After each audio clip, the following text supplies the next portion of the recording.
আসসালামু আলাইকুম বন্ধুরা, আপনারা কেমন আছেন? আমি আজকে আলু চিকেনের রেসিপি নিয়ে চলে আসলাম। আলুগুলো বড় বড় সাইজের কেটে নিয়েছি, ধুয়ে পরিষ্কার করে রেডি করে নিয়েছি।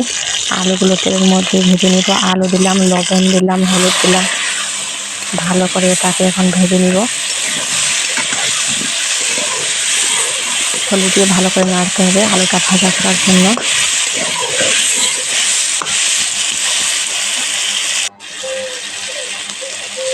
আমার আলুটা ভাজা করা হয়ে গেল।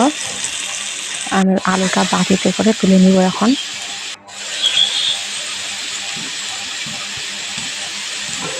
আমি কড়াইতে তেল দিয়ে দিয়েছি, পেঁয়াজ কুচনো দিয়ে দিলাম, ছল্লি দিয়ে ভালো করে নাড়বো। পেঁয়াজটাকে বাদামি কালারের ভাজবো। এখন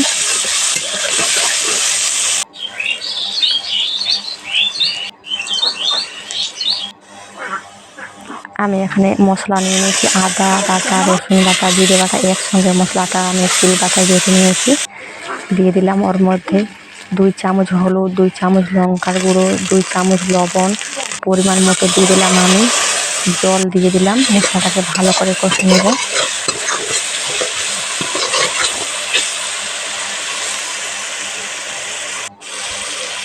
তেল ছেড়ে দিয়েছি, আমি এখন ওর মধ্যে চিকেনগুলো দিয়ে দেবো। ধুয়ে পরিষ্কার করে রেখে দিলাম, ওইগুলো চিকেন দিয়ে দিলাম। ভালো করে এটাকে এখন ম্যাশ করে নেব।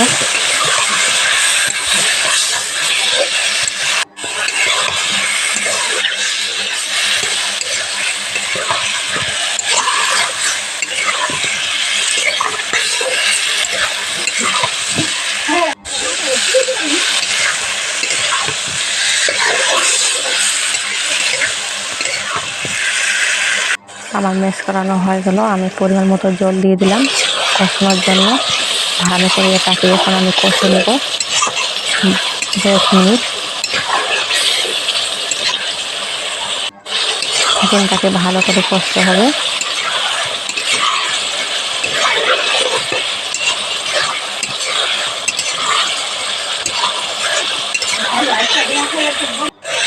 আমি ঢাকন দিয়ে ঢাকিয়ে দিব, আবার কষবো চিকেনটাকে। খুব সুন্দর কালার হয়েছে, খুব সুন্দর ঘ্রাণ বের হচ্ছে।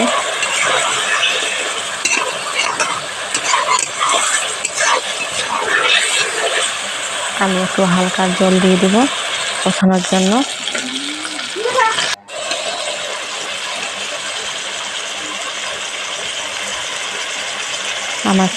আমার চিকেনটা প্রায় সেদ্ধ হয়ে গেছে। ওর মধ্যে আমি গরম মশলা দিয়ে দিলাম। গরম মশলা দিয়ে ভালো করে তাকে এখন ম্যাশ করে নেব। ভেজে রাখা আলুগুলো দিয়ে দিব ওর মধ্যে। ছলি দিয়ে ভালো করে ম্যাশ করে নেব এখন আমি।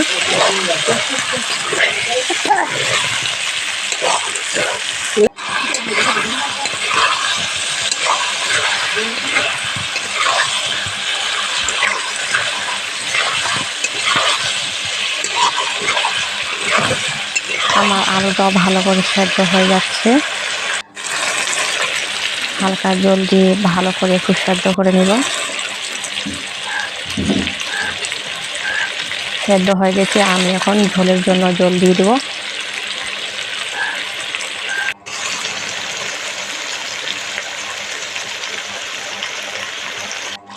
ঝোল দিয়ে দিলাম, ঝোলটা ফুটে গেল। আমি বাটিতে করে রেখে দিব। খুব সুন্দর কালার হয়েছে। আপনারাও একবার চিকেন আলু দিয়ে রান্না করে দেখবেন, দারুণ লাগবে খেতে।